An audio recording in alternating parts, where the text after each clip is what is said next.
afternoon, everyone. I'm Alex Koutsakis. I'm born and raised in Greece. I sailed the high seas for about 20 years. And after that, I moved ashore. I started a company, Petroma International. We are doing inspections and shipping and all this, mostly in oil and gas. And Anthony and Kenny, they convinced me, it's a good opportunity for a shipyard there. So now we're heavily involved with the shipyard, and we're trying to bring this project to life. It will take some time and some effort, but I think we're a good start. And today, I appreciate what they've done so far. The government has also been helping us a lot. Thank you very much, government. And I hope to continue. I think this project will bring a lot of opportunities for the St. Roy. So we're trying very hard to move it. I will point out that Brooklyn has a very healthy Greek community as well. We are the best Greek food outside of Greece itself. You can find right here. Governor noticed last night. We went to Athena last night. Okay. Fantastic food. Thanks everybody. Thank you. Good afternoon. My name is Reggie Vigilant.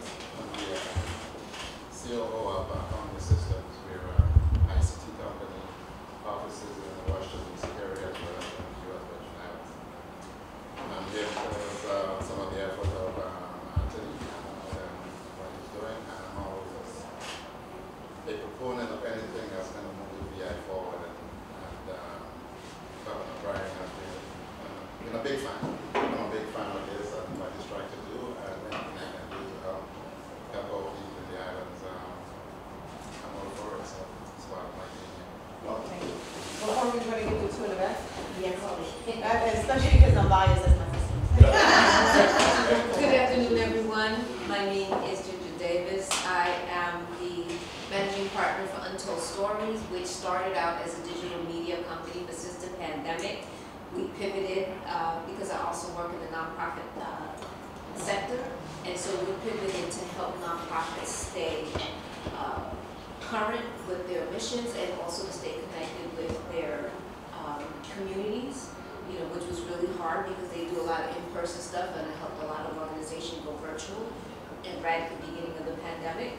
And so we're slowly coming back to the digital space because I also run a nonprofit organization, the Sickle Cell Thalassemia Patients Network, and Governor was just in VI last month with the New York Mid-Atlantic and Caribbean Genetics Alliance. We went to pitch starting a telegenetics program there because there's no geneticists on the islands, and so we want to be able to teach the healthcare professionals, both nurses and doctors, how to recognize metabolic disorders or inherited disorders so that children can get health care as soon as possible, because some conditions undiagnosed can lead to serious complications and or death.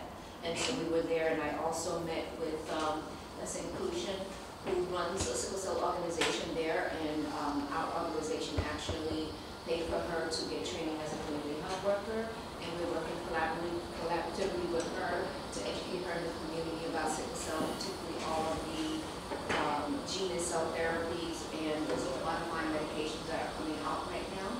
And we met with the hospitals, with the administrator and doctors in the ER and nurses in St. Thomas, and we met with all the nurses and the colleges and the deans in St. Croix.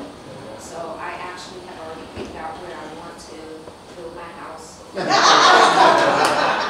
didn't tell me that. And looking forward to actually speaking with you and see how we can build a business and start business there. So I appreciate being here. Thank you very much. He's like, why you read that? You're in the room. My name is Shahid Khan, and I'm born and raised in Pakistan and migrated to US 2010. And last year I joined Brooklyn Chamber of Commerce, and I'm working as a global affairs specialist. Nice. Thank you, Shaki. Thank you. Okay, ready? He's like, am I Good afternoon. My name is Matt Beadle. I work with the R&D Park, the Research and Tech Park. I'm an associate director there. Park is really focused on diversifying and strengthening Virgin Islands economy, so we focus on really building on the tech sector. So I head up our business attraction efforts and a number of strategic priorities, some of the larger projects that we have, and central lighting big projects. I'll let Peter talk in detail about everything else we do.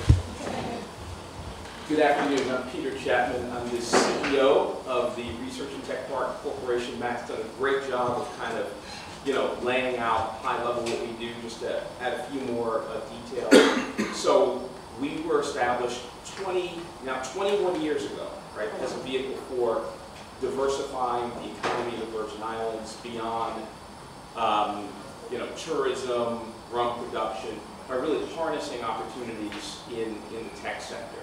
And we define the tech sector a little bit more broadly than some EDOs. So obviously we focus on IT-related disciplines and sub-disciplines, right? So cybersecurity, we have a lot of specialized software developers in our portfolio, in our mature companies' portfolio, for example. But we also focus on healthcare and life sciences. We focus on ag tech. We focus on renewable energy. So when you look at our mature companies portfolio, we have what, 82, 83, something like that, 82 companies in that portfolio. Over the last 4.5 years, we've seen very significant growth in those clusters. So because we also apply a comprehensive focus, right, to diversifying the economy, we've entered into other spaces, and all of these things are part of our mandate, which rests under what's called Title 17 of the U.S. Virgin Islands Code. So some of those other verticals, as we call them, include access to capital, right? So we are now a lending institution, right, which is a major step that we took a couple of years ago with the help of the governor and his administration. So we don't do micro-enterprise development. We saw that there was a big gap at the other end of the spectrum, right? So companies of scale, and we define scale very broadly in the Virgin Islands. We saw that they could not get capital, right? They couldn't get startup capital. They couldn't get expansion capital. So we are a lender that really focuses on credit facilities in the $500,000 up to $1.5 million range. So we're kind of an emerging CDFI as well. We have also become a real estate developer. So we have a big problem with infrastructure, as we call it, to support tech and knowledge-based businesses and entrepreneurs, particularly in the commercial space and also in the residential space. So within the next few months, we expect to break ground on a project called Tech Village, which is going to be a mixed-use project that will consist of 66 units of both market rate and workforce housing, and then another 20,000 square feet of R&D and operating space, and it's mostly pre-leased, right, to sustainable ag companies, which again is one of our target clusters, and so that's well underway. We also have an accelerator program for promising early stage firms, and we are sort of tech sector neutral in terms of the businesses that we bring in via that program. So we've graduated 4 cohorts. We're getting ready to start the 5th cohort this fall. We've had 2 potential unicorns, one of which was on Shark Tank a year before last, and received a commitment of $250,000 from Mark Cuban. We suggested to him that he deny it, which he did. And so we are gradually building out and perfecting this platform. And so many questions for you, but I don't.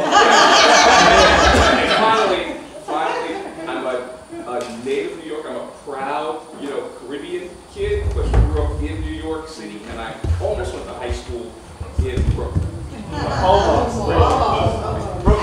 Brooklyn Tech, I'm sure. Yeah. So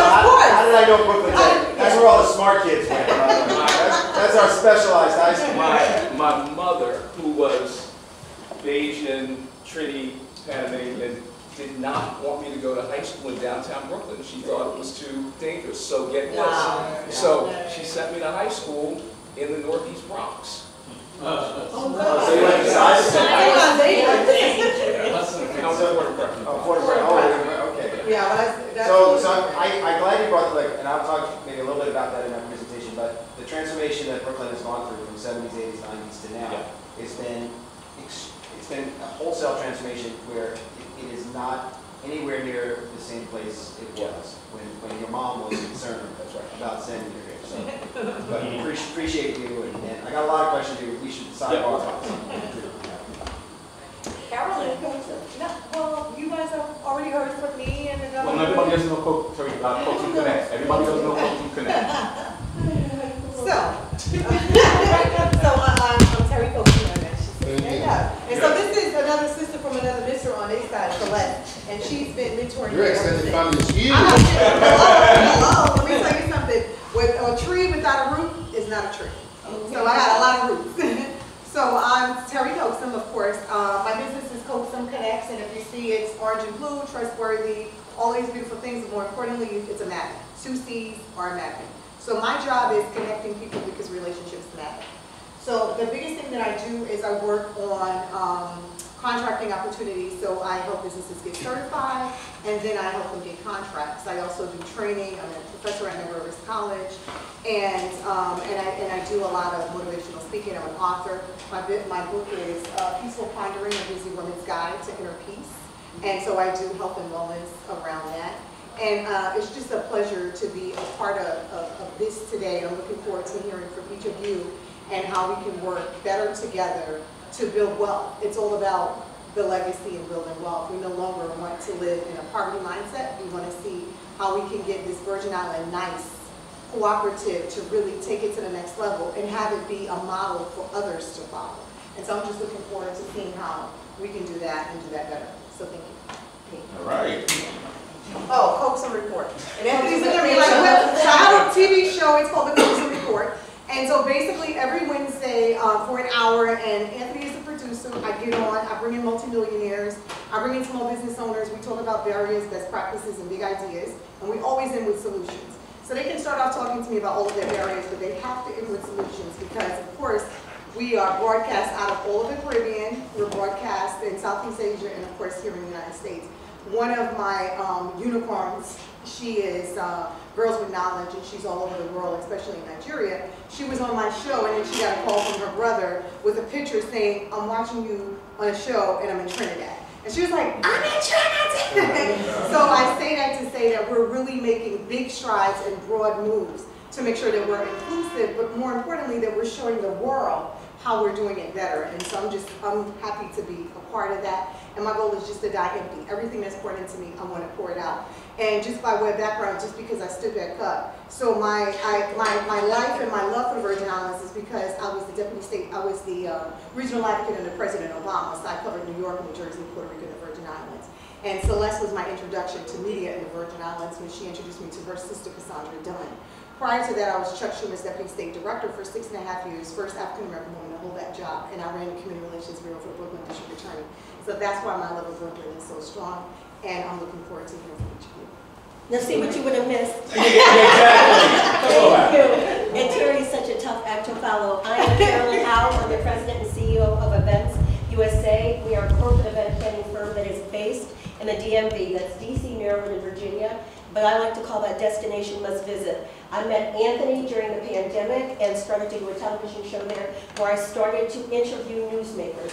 Anybody newsworthy. At that time, we're all at home, we're looking at screens, we're bored, stiff. I sit on the board of directors, as a board member on a number of boards of directors for the DC Chamber of Commerce in particular for the last 10 years, and others that have really put me in touch with powerful business individuals. So when Anthony and I started to work together, it was around, we were kind of talking about we had a medical show that came out once a week with Our Health. And in time he realized that health is not my thing. It is more around travel, tourism, workforce development. And he said, have you ever been to the Virgin Islands? And I said, the dumbest thing ever. I said, well, which one of these islands is the Virgin Islands? It's kind of like saying, and that I should have Googled it first. It came out, it just came out. Sometimes ignorance jumps out. it's kind of like saying which one of these states is the United States of America. And I suddenly realized I had been to St. Thomas and St. John several times, but never been to St. Croix. It was the Cinderella that I didn't know, that I came and fell in love with. So for almost 3 years, I've been working. I brought a number of television shows to the network, to our TV network, Kalamazoo Alliance Media. And as a result of that, people go, oh my God, you're the one on with that TV show, you're the one that did that. So having said that, having come to the Virgin Islands and seen the business opportunities, I started my very first business in 1978. At that time, we called them home-based businesses, and then COVID made everybody's business a home-based business. But I realized my success in corporate event planning, in particular, I don't do birthday parties, I don't do weddings, I don't do weddings, I don't do weddings. I do the corporate event planning, and I try to help organizations and companies understand what they need to do to make their meetings better, more vibrant, something customized that speaks to them. And my success has come from helping other people celebrate theirs or connect on how they can get together and do things like this. So I'm pleased to be here, and this has been fantastic. And what we pulled up with Wall Street today, I just high-fiving myself inside, because this was a weird conversation around 3 people at ungodly hours of the day. And so thank you all for being here, and thank you for letting me be in the room. Absolutely. Good afternoon. My name is Andres Hayes. I'm the proud owner and founder of Artifact Group. Actually, it's comprised by 3 companies. The first one is Artifact Global Services. It's an organization that is responsible to provide assistance to countries, cities, states, counties, chambers of commerce, and economic development offices to be able to elevate their international presence and also to be able to assist them with their international strategy. When it comes to foreign direct investment, and also work with the business community to be able to provide export. I'm not necessarily, when I say export, I'm not talking physical goods. It could be also be professional services, depending on the jurisdiction.